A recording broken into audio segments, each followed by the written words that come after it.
দ্বাদশ শ্রেণীর শিক্ষার্থীদের আমার আজকের ইংরেজির ক্লাসে স্বাগত জানাচ্ছি। আজকে আমরা ট্রান্সফরমেশনের সিম্পল কমপ্লেক্স কম্পাউন্ড নিয়ে একটু আলোচনা করব। তোমরা গ্রামারের এই অংশটা স্কুল পর্যায় থেকেই কিছু কিছু জেনে আসছো, তা আমি আজকে সেইগুলো একটু পুরনো কথাগুলো তোমাদের মনে করিয়ে দিয়ে নতুন যদি কোনো কথা থাকে সেটাও বলার চেষ্টা করব। তো তোমরা যারা ক্লাসে অংশগ্রহণ করতেছো এখন, তারা খাতা নিয়ে রেডি হও, খাতা এবং কলম সামনে রাখো, কারণ আমি যা যা লিখবো বোর্ডে সেগুলো তোমাদের উঠিয়ে নিতে হবে। তাহলে তোমাদের ক্লাসটা পরবর্তী যে আলোচনাটা আবার আমি করবো সেটা বুঝতে তোমাদের সুবিধা হবে। তো সিম্পল কমপ্লেক্স কম্পাউন্ড তোমাদের সাথে বোধহয় সেকেন্ড ইয়ার আলোচনা হয়েছে, তারপরে আমি এটাকে একটু আমি রিপিট করাই বলতে পারো। আমি আরেকটু রিপিট করতেছি, কারণ হচ্ছে এই যে সিম্পল কমপ্লেক্স কম্পাউন্ড অ্যান্সার করতে গিয়ে তোমরা বেশ কিছু ঝামেলায় পড়ো। তোমাদের খাতাগুলো যখন আমরা দেখি তখন আমরা এটা বুঝতে পারি যে এই জিনিসটা অনেক সময় তোমাদের কাছে ক্লিয়ার হয় না। তো আমি সহজ কথায় সহজভাবে আজকের এই বিষয়টা নিয়ে একটু আলোচনা করার চেষ্টা করি। আজকের এক আলোচনায় একটা ক্লাসই তো শেষ হয়ে যাবে না, পরবর্তীতে আরো 2-3টা ক্লাস হতে এটার জন্য লাগবে। এবং একটা সময় আমরা কি করব জানো, এটা আলোচনা করার পরে তোমাদের সাথে প্র্যাকটিসে আমরা অংশগ্রহণ করব। ইন দ্য মিন টাইম, যদি আল্লাহর অশেষ রহমত থাকে এবং আমাদের শিক্ষা প্রতিষ্ঠানগুলো খুলে দেওয়া হয়, তাহলে ক্লাসে তোমাদের সাথে এগুলো আলোচনা করতে পারবো। যেটা শেখার সবচাইতে ভালো মাধ্যমটা হচ্ছে ক্লাস। আমরা অনলাইন ক্লাসে তোমাদেরকে আসলে পড়িয়ে তৃপ্তি পাই না পুরোপুরি, বা তোমাদের সমস্যাগুলোকে আমরা ওইভাবে চিহ্নিত করতে পারি না, যেহেতু তোমাদের কাছে পাচ্ছি না আমরা। আমার মনে হয় একই রকমের ঘটনা তোমাদের ক্ষেত্রেও ঘটে, যে তোমরাও বোধহয় অনলাইন ক্লাসে ক্লাস করে তোমরা তৃপ্তি পাও না, কারণ তোমাদেরও কিছু জিজ্ঞাসা থাকে, প্রশ্ন থাকে, যেগুলো সরাসরি শিক্ষককে ক্লাসে জিজ্ঞেস করা যায়, যেটা অনলাইন ক্লাসে জিজ্ঞেস করার অপশনটা নাই। তো চলো দেখি কথা না বাড়িয়ে আমরা মূল ক্লাসে চলে যাই। আমাদের সিম্পল কমপ্লেক্স কম্পাউন্ডে আমি প্রথমে তোমাদের যেটা জানাতে চাইবো সেটা হচ্ছে এই 3টা সেন্টেন্সকে তোমাকে আগে আইডেন্টিফাই করতে শিখতে হবে, চিনতে শিখতে হবে, জানতে শিখতে হবে। সেন্টেন্সটা দেখেই যেন তুমি বলতে পারো যে এটা সিম্পলে আছে, বা সিম্পলের বৈশিষ্ট্যগুলো কি কি সেটা আমি আগে বলবো, তারপরে কমপ্লেক্সের বৈশিষ্ট্যগুলো কি কি, তারপরে কম্পাউন্ডের বৈশিষ্ট্যগুলো কি কি, যেন তুমি সেন্টেন্সগুলো আগে চেনো। চেনার পরে এই সেন্টেন্সগুলোকে যখন ট্রান্সফর্ম করতে বলবে, রূপের পরিবর্তন করতে বলবে, চেহারার পরিবর্তন করতে বলবে, তুমি তখন সেটাকে পরিবর্তন করবে। এবং সে পরিবর্তনের কতগুলো সেট রুলস আছে সেটাও লিখে দেব। আবার কিছু আছে তোমাকে অর্থ জেনে কিছু গ্রামাটিক্যাল, অন্যান্য গ্রামাটিক্যাল আইটেমকে ব্যবহার করে সেটাকে ট্রান্সফর্ম করতে হয়, পরিবর্তন করতে হয়। ট্রান্সফরমেশনের ক্ষেত্রে আমি বোধহয় ক্লাসে তোমাদের এটা বলেছিলাম যে ট্রান্সফরমেশনে একটা খুব গুরুত্বপূর্ণ ব্যাপার মাথায় রাখবে।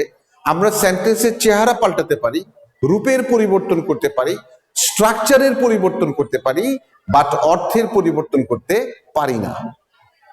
সর্বাবস্থায় প্রদত্ত সেন্টেন্সের অর্থ তোমার ট্রান্সফর্ম করার পরে যে সেন্টেন্সটা হবে একই যেন থাকে। এটা কিন্তু খুব গুরুত্বপূর্ণ ব্যাপার। অর্থের কোনো পরিবর্তন হওয়া যাবে না, পরিবর্তন হবে স্ট্রাকচারের, রূপের, চেহারা। ওকে, তো চলো আজকে আমরা প্রথমেই জানি যে সিম্পল সেন্টেন্সটা আমরা কি করে চিনবো, বা সিম্পল সেন্টেন্সের বৈশিষ্ট্যগুলো। সিম্পল কথাটা থেকেই কিন্তু সিম্পল সেন্টেন্সের একটা বৈশিষ্ট্য জানা যায়, সাধারণ, একেবারে সহজ সরল সাধারণ। তো এটার যে প্রধান যে বৈশিষ্ট্যগুলো হচ্ছে যে সাবজেক্ট, একটি ভার্ব, অবজেক্ট থাকতেও পারে, নাও থাকতে পারে। সাবজেক্ট, ভার্ব এবং অবজেক্ট, অর্থাৎ অবজেক্ট থাকতেও পারে, অথবা আমরা যাকে এক্সটেনশন অফ দ্য সেন্টেন্স বলি, সেটা থাকতেও পারে, নাও থাকতে পারে। শুধু সাবজেক্ট এবং ভার্ব দিয়েও কিন্তু সিম্পল সেন্টেন্স হতে পারে। তো এছাড়াও আরো কিছু কথা আছে সিম্পল সেন্টেন্সে। তো এটা আমরা একটু বলি যে একটি সাবজেক্ট এবং একটি ভার্ব থাকে।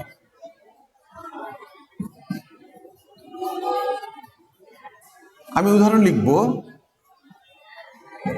এটা হচ্ছে একটা বৈশিষ্ট্য, একটি সাবজেক্ট এবং একটি ভার্ব থাকে।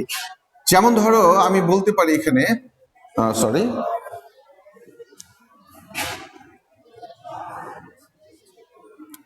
আই বট এ বুক। দেখো এখানে আমি একটা সাবজেক্ট ব্যবহার করেছি আই, একটা ভার্ব ব্যবহার করেছি বট, বাই থেকে আসছে, এ বুক একটা অবজেক্ট। এটা প্রয়োজনে থাকবে, অনেক সময় না থাকলেও কোনো সমস্যা হয় না, কিন্তু এই সেন্টেন্স এটা প্রয়োজন থাকতেই হবে। আই বট এ বুক, একটি সাবজেক্ট এবং একটি ভার্ব, এটা একটা সিম্পল সেন্টেন্স। আরেকটা বৈশিষ্ট্য হচ্ছে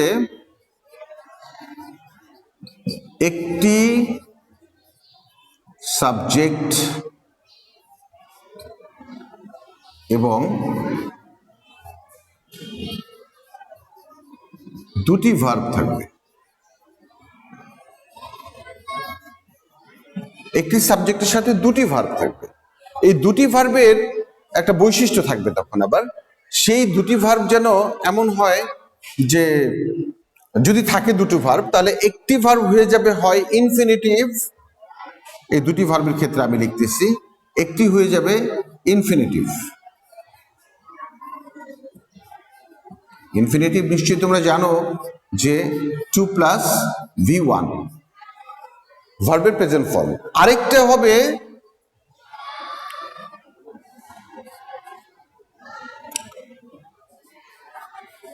আরেকটা রূপ হতে পারে একটি ভার্বের সাথে আইএনজি, যেটাকে আমরা V4 বলতে পারি। V3 পর্যন্ত তোমরা জানো পাস্ট পার্টিসিপল, আমরা V4 ভার্বের সাথে আইএনজি যুক্ত হলে সেটাকে V4 নাম দেই, তাহলে মনে থাকবে, সুবিধা হবে লেখার ক্ষেত্রে, মনে রাখার ক্ষেত্রে, বোঝার ক্ষেত্রে। অনেক সময় এই টার্মটা ব্যবহার করবো আমি, V4 মিন্স ভার্বের সাথে আইএনজি। তাহলে একটি সাবজেক্ট কিন্তু ভার্ব থাকবে দুটি, এটাও একটা সিম্পল সেন্টেন্স, কিন্তু শর্ত হচ্ছে একটি ভার্ব হবে ইনফিনিটিভ, আরেকটা ভার্ব ইনফিনিটিভ হবে না। আরেকটা ভার্ব আবার এরকম হতে পারে দুটি ভার্বের মধ্যে একটি হবে আইএনজি যুক্ত। আমি এক্সাম্পল দিচ্ছি।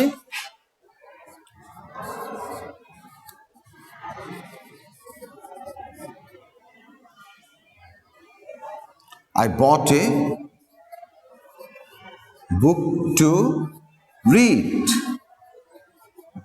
আমি পড়ার জন্য একটি বই কিনলাম। দেখো এখানে দুটো ভার্ব আছে, বট একটি ভার্ব এবং টু রিড একটা ভার্ব, একটা ইনফিনিটিভ হয়ে গেছে।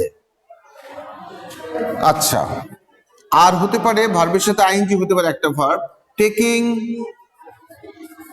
ব্রেকফাস্ট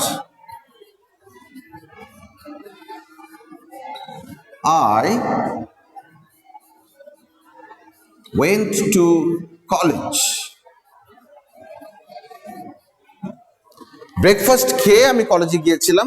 তো এখানে দুটো ভার্ব আছে, সাবজেক্ট একটাই আই, ভার্ব হচ্ছে একটা ওয়েন্ট আর একটা হচ্ছে টেক। তো দুইটা ভার্বের মধ্যে দেখো একটা আইএনজি যুক্ত হয়েছে।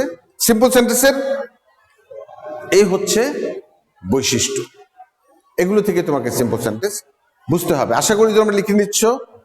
এবং এখন আমি যাব আলোচনার কমপ্লেক্স সেন্টেন্স।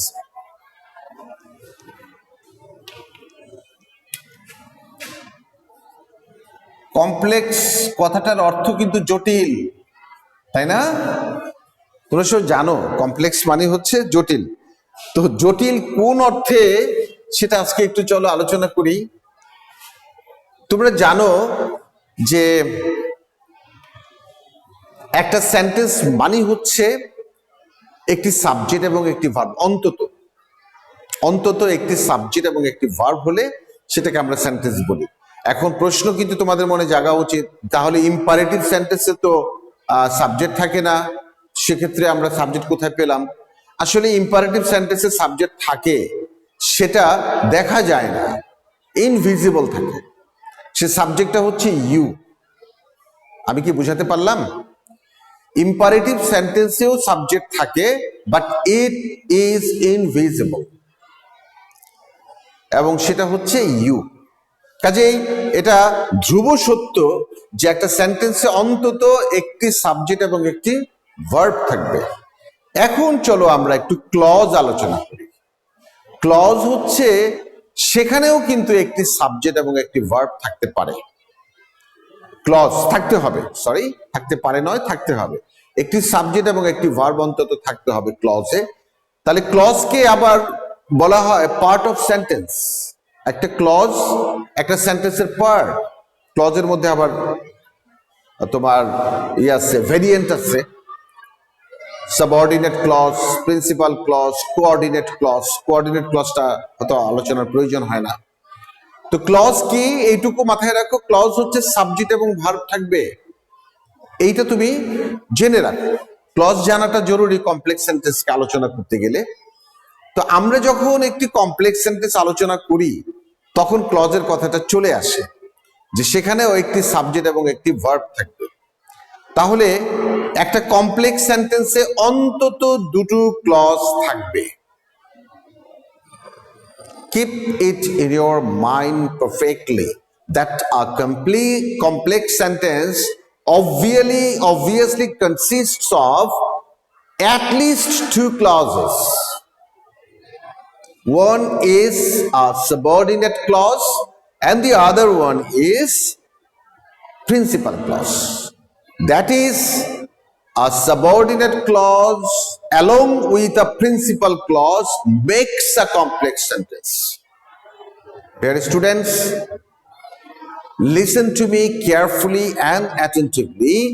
একটি কমপ্লেক্স সেন্টেন্স একটি সাবঅর্ডিনেট ক্লজ এবং একটি প্রিন্সিপাল ক্লজ নিয়ে গঠিত। অন্তত একটি সাবঅর্ডিনেট ক্লজ এবং একটি প্রিন্সিপাল ক্লজ নিয়ে গঠিত। আমি ক্লজ কথাটা তোমাদের কাছে বলে দিলাম। ক্লজ হচ্ছে একটি সাবজেক্ট এবং একটি ভার্ব। তাহলে সাবঅর্ডিনেট ক্লজ কি এবং প্রিন্সিপাল ক্লজ কি এটাও একটু জানানো দরকার। নামের অর্থ থেকেই কিন্তু আমরা বুঝতে পারি। সাবঅর্ডিনেট কথার অর্থই হচ্ছে অন্যের অধীনে, অন্যের অধীনে, নিজে পুরোপুরি স্বাধীন নয়। তাহলে যেই ক্লজ নিজে নিজে পুরো অর্থ প্রকাশ করতে পারে না, পুরো ভাব প্রকাশ করতে পারে না, তাকে আমরা বলি সাবঅর্ডিনেট ক্লজ। আর যেই ক্লজ সম্পূর্ণভাবে পুরোপুরি অর্থ বা ভাব প্রকাশ করতে পারে তাকে বলি আমরা প্রিন্সিপাল ক্লজ। ঠিক আছে? তাহলে একটা কমপ্লেক্স সেন্টেন্সে একটা সাবঅর্ডিনেট ক্লজ থাকবে আর একটি প্রিন্সিপাল ক্লজ থাকবে। একটা এক্সাম্পল, তাহলে আমি এখানে কি লিখবো, এটা যে একটি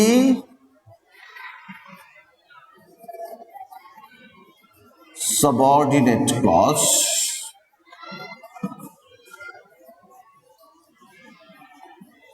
এবং একটি প্রিন্সিপাল ক্লজ থাকবে।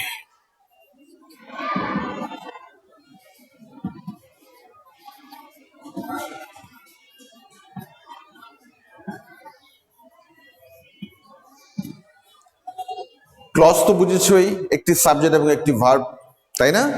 আচ্ছা, চলো একটা এক্সাম্পল লিখে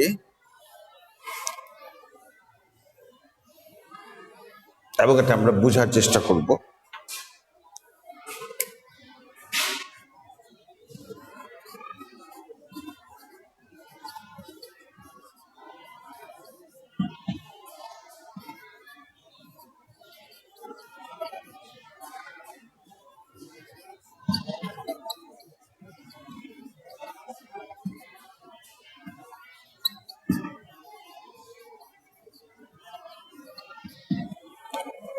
As I was ill, I could not attend the party. তোমরা এইটুকু খেয়াল করে দেখো, এখানে একটা সাবজেক্ট আছে আই এবং ভার্ব আছে ওয়াজ, সো এটা একটা ক্লজ। এখানে খেয়াল করে দেখো, এখানে একটি সাবজেক্ট আছে আই, এখানে ভার্ব কুডকেও ধরতে পারো অথবা অ্যাটেন্ড মূল ভার্বকে আমরা ধরতে পারি। অ্যাটেন্ড একটা ধরলেই হলো, একটা ভার্ব আছে এখানে। তো আমরা মূল ভার্বকে ধরি, এই অক্সিলারি ভার্বকে না ধরি। তাহলে I could not attend the party, তাহলে এটাও একটা ক্লজ। এখন আমরা দেখব যে এই দুইটা ক্লজের মধ্যে একটি প্রিন্সিপাল ক্লজ কিনা এবং অপরটি সাবঅর্ডিনেট ক্লজ কিনা। যদি হয় তাহলে এই পুরো সেন্টেন্সটাকে বলা হবে একটি কমপ্লেক্স সেন্টেন্স। দেখো, আমরা যদি এই অংশটা, বাক্যের এই অংশটা যদি আমরা না লিখি, শুধুমাত্র এইটুকু যদি লিখি অ্যাজ আই ওয়াজ ইল, তাহলে অর্থ কি হয়? যেহেতু আমি অসুস্থ ছিলাম। আমি যদি এখানে এসে কথাটা এইভাবে বলি তোমাকে, যেহেতু আমি অসুস্থ ছিলাম, তখন তোমরা কিন্তু অপেক্ষা করবা যে এর পরে আমি এই ভাবটাকে সম্পূর্ণ করার জন্য আর কি বলবো, না বললে এই ভাবটা সম্পূর্ণ হচ্ছে না, তুমি পুরোপুরি ভাব বুঝতে পারলা না, আমিও ভাব পুরোপুরি প্রকাশ করতে পারলাম না। আমি যেহেতু অসুস্থ ছিলাম, তারপরে কি? তাহলে এই অংশটা কিন্তু পরিপূর্ণভাবে তোমাকে সন্তুষ্ট করতে পারছে না। এটা যদি না থাকে, এইটুকু যদি না থাকে, শুধু এইটুকু দিয়ে তুমি পুরোপুরি ভাব প্রকাশ করতে পারছো না, বা এইটুকু পুরোপুরি ভাব প্রকাশ করছে না, অথচ এটা একটা ক্লজ, কারণ এখানে একটা সাবজেক্ট আছে, একটা ভার্ব আছে। তাহলে এই ক্লজটা স্বাধীনভাবে সম্পূর্ণ ভাব প্রকাশ করতে পারছে না বলেই এটার নাম subordinate clause. Clear?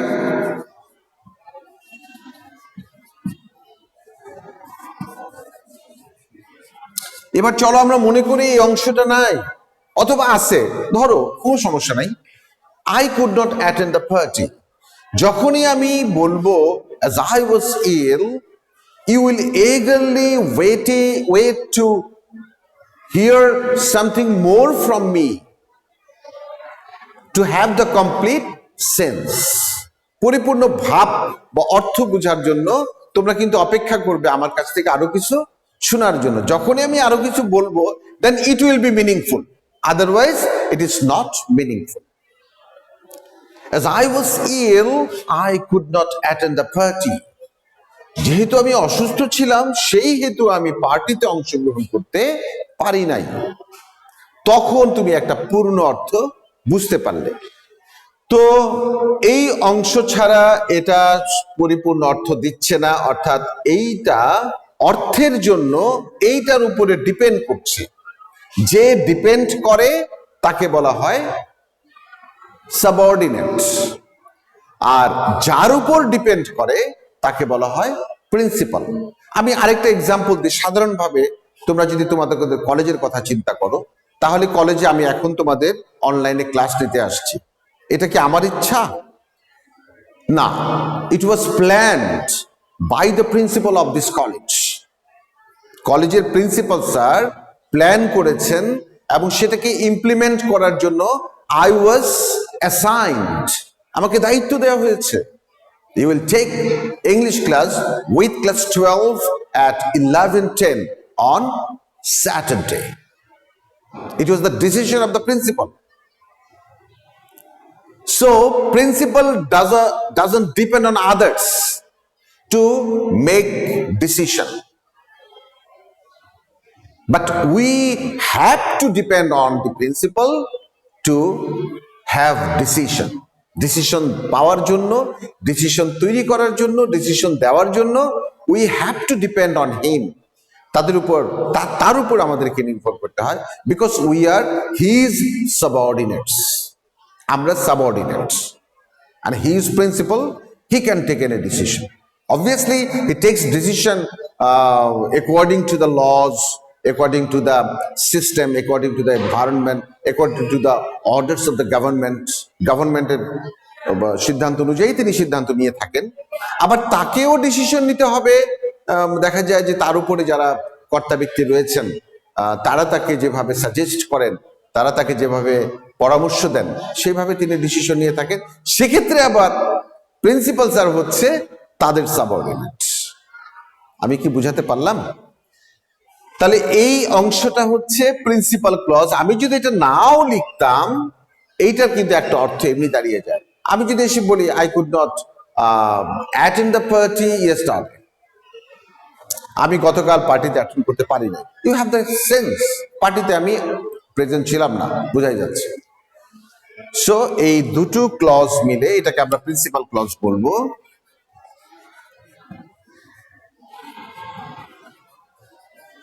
Principal clause বলবো, এবং এই principal clause and subordinate clause দুটো মিলে হয় একটা কমপ্লেক্স সেন্টেন্স।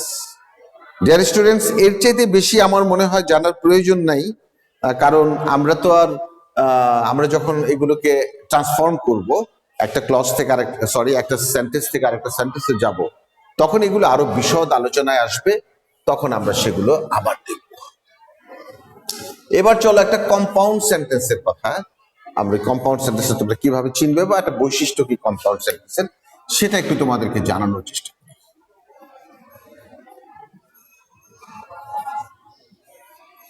কম্পাউন্ড হচ্ছে দুটো প্রিন্সিপাল ক্লজের সম্মিলনে যেটা হয় সেটা হচ্ছে কম্পাউন্ড। দুটোই প্রিন্সিপাল ক্লজ থাকে। তো আমি তোমাদেরকে আরেকটু সহজ করে যদি কম্পাউন্ড সেন্টেন্স চিনাই, তাহলে আমি তোমাদেরকে এইভাবে বলবো যে অ্যান্ড, অর, বাট এর আগে ও পরে অন্তত একটি করে ভার্ব থাকবে। একটি করে ভার্ব থাকবে। আমার মনে হয় এই কথাটা যদি তোমরা বুঝতে পারো বা জানতে পারো, তাহলে কম্পাউন্ড সেন্টেন্স চেনাটা সহজতর হবে। অ্যান্ড, অর, বাট, তার মানে এই তিনটার যে কোনোটা থাকতে পারে, তার আগে ভার্ব থাকবে, পরেও ভার্ব থাকবে, অন্তত একটি করে। দেন আমরা এটাকে কম্পাউন্ড সেন্টেন্স বলবো। এক্সাম্পল দেই।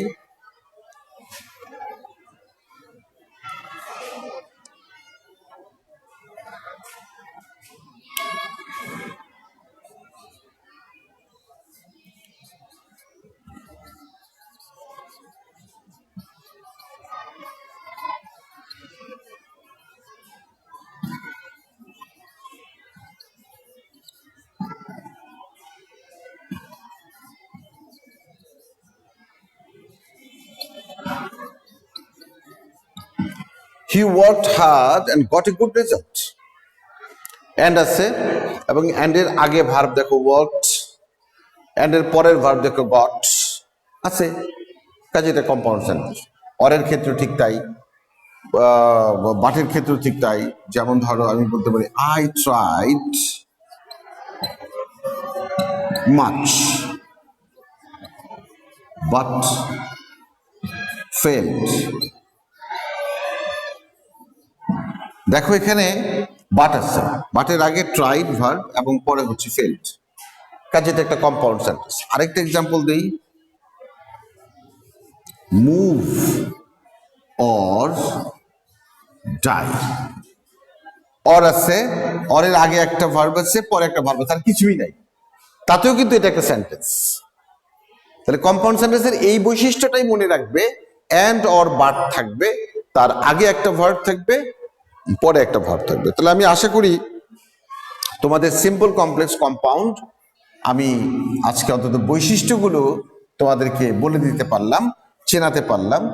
এবার আমি ট্রান্সফরমেশনে যাওয়ার আগে, অর্থাৎ সিম্পল, কমপ্লেক্স, কম্পাউন্ডকে ট্রান্সফর্ম করার আগে তোমাদের সাথে আরো কিছু কথা আমার বলা প্রয়োজন, সেটা যদি তোমরা একটু মনোযোগ সহকারে শুনো। তোমরা 5 প্রকার সেন্টেন্স চিনো? Assertive, interrogative, imperative, optative, exclamatory. এই 5 প্রকার সেন্টেন্সের দুটো প্রকারকে আমরা চিহ্ন দেখে চিনতে পারি। একটা হচ্ছে ইন্টারোগেটিভ, যেটাকে আমরা note of interrogation, that is question mark দেখে আমরা চিনি। একটা হচ্ছে এক্সক্লেমেটরি, যেটাকে আমরা নোট অফ এক্সক্লেমেশন বা বিস্ময়বোধক চিহ্ন দেখে আমরা চিনি। এই দুটো সেন্টেন্সকে আমরা চিনে ফেলি।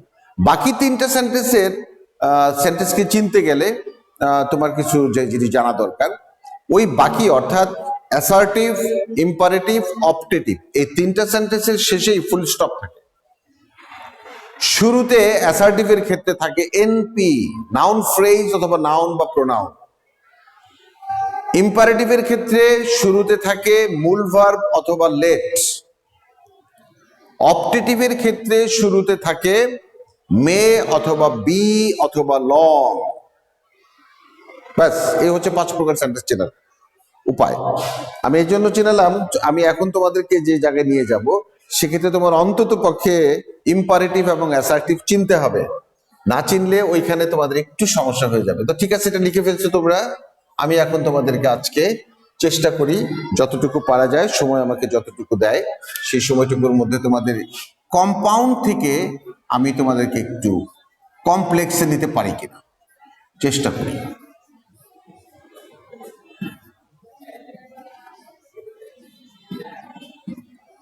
কম্পাউন্ড থেকে কমপ্লেক্স। আমি এতক্ষণ যা যা বললাম সব কিন্তু তোমাদের মনে রাখতে হবে, কারণ আমি এই যে যা যা বলেছি এতক্ষণ, আমি কিন্তু এগুলো আলোচনা করতে গিয়ে ওগুলো রেফারেন্স টানবো, তখন তোমার যেন মনে থাকে। আর খাতায় লেখা থাকবে অবশ্যই, আমি বলেছি খাতায় লিখে নাও, খাতাটা সামনেই রাখবো। আমরা যদি প্রথমেই জানতে চাই যে ধরো রুল 1, আমরা যদি অ্যান্ড যুক্ত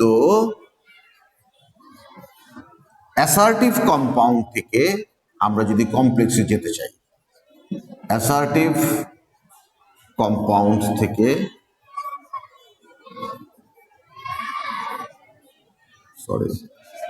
কমপ্লেক্সে যেতে চাই, তাহলে আমাদের কি করতে হবে? কম্পাউন্ড থেকে কমপ্লেক্সে গেলে কি করতে হবে? একটা ক্লজকে সাবঅর্ডিনেট করে ফেলতে হবে। সেটা করার নানানবিধ উপায় আছে। তো এখানে যদি বাক্যটা অ্যান্ড যুক্ত থাকে এবং সে বাক্যটা যদি অ্যাসার্টিভ হয়, তাহলে আমরা সাধারণত, এর বাইরেও অনেক কথা আসবে, অনেক রকমের সেন্টেন্স আছে, তো সাধারণত আমরা কি করতে পারি জানো? যে আমরা অ্যাজ অথবা হোয়েন যুক্ত করে দিতে পারি প্রথম ক্লজটার সাথে। অ্যান্ড যুক্ত বাক্যে তো দুটো ক্লজ থাকবে, তোমরা জানো কম্পাউন্ড সেন্টেন্সে। প্রথম ক্লজের সাথে আমরা অ্যাজ বা হয় যুক্ত করতে পারি। সেটা অবশ্য অর্থের উপর নির্ভর করবে। যদি সেই প্রথম অংশটা কারণ বুঝায় তাহলে আমরা অ্যাজ দিতে পারি, আর যদি কারণ না বুঝায় হয় দিতে পারি। এছাড়াও আরো অনেক পদ্ধতি আছে, কিন্তু আমি সহজ করে যে সেন্টেন্সটাকে লিখতে চাই এখন, সেটা এরকমই হবে। তো দেখি, I was ill and could not join the party. যদি এই বাক্যটা দেখো, তাহলে এটা যে একটা কম্পাউন্ড সেন্টেন্স আছে সেটা বুঝতেছো। কম্পাউন্ডের বৈশিষ্ট্য অনুযায়ী দেখো অ্যান্ড আছে, আগে ভার্ব আছে ওয়াজ, পরে ভার্ব আছে কুড, অথবা যদি মূল ভার্বে যাই জয়েন, কাজে এটা একটা কম্পাউন্ড সেন্টেন্স। এটাকে যদি বলা থাকে মেক ইট কমপ্লেক্স, তাহলে তুমি একটু অর্থটা বোঝার চেষ্টা করো। এবং সহজ বাক্য, যে বাক্যগুলো দেওয়া থাকে পরীক্ষার প্রশ্নে, সেগুলো অর্থ বোঝার জন্য সহজ। আমি অসুস্থ ছিলাম এবং পার্টিতে যোগদান করতে পারি নাই। কাজে এটা কিন্তু অসুস্থতাটা কিন্তু পরের অংশটার, অর্থাৎ পার্টিতে যোগদান করতে না পারার কারণ, অর্থাৎ প্রথম ক্লজটা কজ বা কারণ বুঝাইছে, এবং কজ আর পরেরটা হচ্ছে ইফেক্ট বা ফলাফল, যেটাকে বলে ফলাফল। তাহলে এখানে যদি এটা কজ হয়ে যায় তাহলে আমরা অ্যাজ দিতে পারি, অ্যাজ আই ওয়াজ ইল, কমা দিয়ে দিবে, অ্যান্ড অর বাটের জায়গায় কমা হবে। মনে রাখবো কম্পাউন্ড থেকে আমরা যখন কমপ্লেক্সে যাব, অ্যান্ড অর বাট উঠে যাবে এবং সেখানে একটা কমা হবে। এবার দেখো তো, অ্যান্ড অর বাট এই তিনটার পরে কম্পাউন্ড সেন্টেন্সে যদি সাবজেক্ট না থাকে, তাহলে মনে করতে হবে প্রথম সাবজেক্টটা ওইখানে আছে, বাট ইট ইজ ইনভিজিবল। অর্থাৎ এই বাক্যটা আসলে পুরোপুরি বললে হবে এরকম, I was ill and I could not join the party. একই সাবজেক্ট বলে প্রথমে বলা হয়েছে এবং পরে অ্যান্ড এর পরে আর দেয়া হয় নাই। দেয়া হয় নাই মানে এই না যে নাই, এটা আছে ইনভিজিবল। তো I was as I was ill এবং অ্যান্ড এর পরে সাবজেক্ট, তোমাকে এটা আবার রিপিট করতে হবে। যেহেতু তুমি কমপ্লেক্স সেন্টেন্স তৈরি করছো, তুমি দুটো ক্লজ তৈরি করছো, দুটো ক্লজে তোমাকে দুটো সাবজেক্ট দুটো ভার্ব থাকতে হবে। As I was ill, I could not join the party. আশা করি বুঝতে পেরেছো। I could not join the party. এবার আরেকটা এক্সাম্পল দেখো,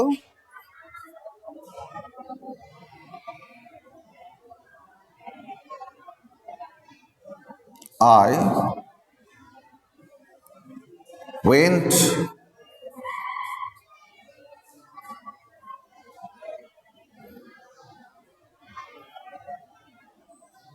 to your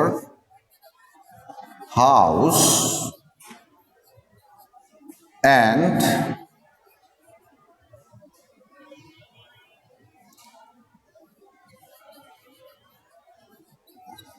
found you absent. আমরা অ্যান্ড দিতে পারি এখানে, আমি তোমার বাসায় গিয়েছিলাম এবং তোমাকে আমি অ্যাবসেন্ট পেয়েছি, মানে তুমি ছিলে না। তাহলে এটা কিন্তু কিছুতেই কারণ নয়। তুমি ভালো মতো খেয়াল করে দেখো, অর্থটা যদি বুঝো, আমি তোমার বাসায় গিয়েছিলাম এবং তুমি ছিলে না, আই ফাউন্ড ইউ অ্যাবসেন্ট, মানে তোমাকে আমি অ্যাবসেন্ট পেয়েছি, দ্যাট ইজ তোমাকে আমি পাইনি। তাহলে তো তোমার বাড়িতে যাওয়াটা তো কারণ হতে পারে না, তোমাকে না পাওয়ার কারণ হতে পারে না, আমি গিয়েছিলাম। তো যেহেতু এটা কারণ বোঝাচ্ছে না, আমরা হয়েন দিয়ে দিতে পারি। এখানে সময় করতেছে অবশ্য। when I went to your house went to your house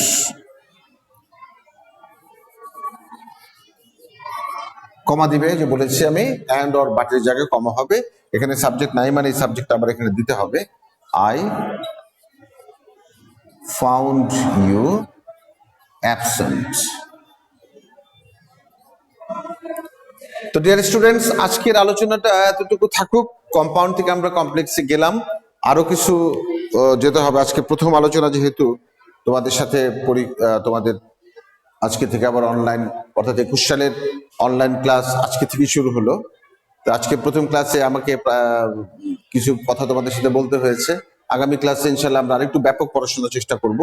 তোমাদেরকে আমি বরাবর অনলাইন ক্লাসগুলোতে যেটা বলি, যে তোমরা ক্লাসে থাকো, যারা ক্লাসে আসতেছে না তাদেরকে ক্লাসে থাকতে বলো।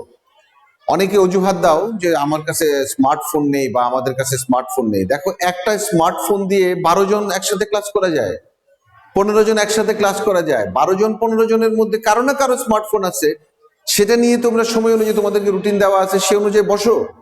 এভাবে মোবাইলটা সেট করে বসো, তারপরে টিচারের লেকচার শুনো এবং খাতায় উঠিয়ে নাও। পরবর্তী ক্লাস, অর্থাৎ আবার যেদিন তোমাদের সাথে আমি ক্লাস নিতে আসবো, সম্ভবত বৃহস্পতিবার, তো সেখানে তোমাকে এই যে আজকের ক্লাসের যে আলোচনা ছিল, সেই আলোচনার খাতাটা সামনে রাখতে হবে। কারণ ওখানে যখন আমি নতুন করে কিছু বলবো, তখন আমি বলার সময়, ক্লাসটা শুরু করার সময় এই দীর্ঘক্ষণ কিন্তু পূর্ব পাঠের আলোচনা করব না। আমি ওটা করতে যাব এবং রেফারেন্স টানবো, আজকের ক্লাসের রেফারেন্স টানবো। কিন্তু পূর্ব পাঠের পুনরালোচনা যদি করতে হয়, তাহলে তো ক্লাসের সময় পাওয়া যাবে না। কাজেই তোমরা ওইভাবে মানসিক প্রস্তুতি নিয়ে, যে আমার পুরনো ক্লাসের, আগের ক্লাসের সমস্ত কিছু থাকতে হবে উপস্থিত। আরেকটা কথা জরুরি, সেটা হচ্ছে বন্ধুদেরকে বলো, ক্লাসমেটদের, ফ্রেন্ডদের বলো যে আমরা সবাই মিলে ক্লাস করি। আর এটা তো মজার ব্যাপার, সবাই একসাথে বসলে ক্লাস করা, সবাই একসাথে বসে গান শোনো, সবাই একসাথে বসে হুইচুই করো, মজা করো। ক্লাসটাকেও তুমি ওইভাবে একটা মজার পর্যায়ে নিয়ে যাও, মজা লাগারই বিষয়। কারণ তুমি এখানে অনেক কিছু জানো না, যা তুমি নতুন করে জানতেছো। তো নতুন জানা তো অবশ্যই একটা মজার ব্যাপার। আমি নতুন করে এটা জানলাম। আরেকটা ব্যাপার, ওষুধ হলে, মানে সরি, অসুখ হলে আমরা ঔষধ খাই কেন? টু গেট ওয়েল, ভালো হওয়ার জন্য, সুস্থ হওয়ার জন্য। ঔষধ খুব সুস্বাদু, খেতে ভালো লাগে। আমার মনে হয় এমন মানুষ পাওয়া দুষ্কর। ঔষধ কারোই খেতে ভালো লাগে না, কিন্তু খেতে হয় সুস্থতার জন্য। যদি কারো পড়াশোনাও ভালো না লাগে, খেতে হবে পরীক্ষা নামক একটা ব্যাপার আছে, সেটা পাস করার জন্য। ডিয়ার স্টুডেন্টস, আজকে আর কথা বাড়াবো না। তো তোমাদের সাথে আবার দেখা হবে ইনশাল্লাহ। ভালো থাকবে সবাই, সুস্থ থাকবে। আজকে এ পর্যন্ত, আল্লাহ হাফেজ।